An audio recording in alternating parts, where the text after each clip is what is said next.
Yeah, so it was a workshop, so it was great, and a lot of people kind of we had lots of discussion about what we meant by digital legacy, and so a lot of people kind of questioned about what that is, what that means, how far it goes, and it kind of like expands quite a lot. So once we kind of got over lots of those questions, we really got into the kind of like the meat of the issue of like, then how do you preserve your legacy? And yeah, it's a really interesting insight that I'm going to take away because we're building a prototype. And I actually had a conversation with the developer that I'm working with, and he was like, "Yeah, we could put that in." So that's a direct impact of that workshop on this project. So that's like great.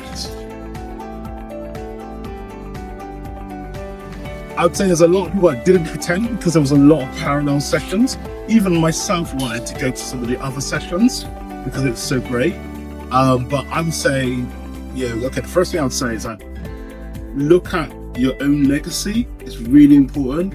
You know, in the video that kind of promo video I say about, you know, anyone could die at any time, and that can include you. And so I know it's something that people don't want to talk about, but it's really important. So take that, you know, to heart and do something about it. And then I would say that another thing to look at is well, have that conversation with your friends or family. Start to plan.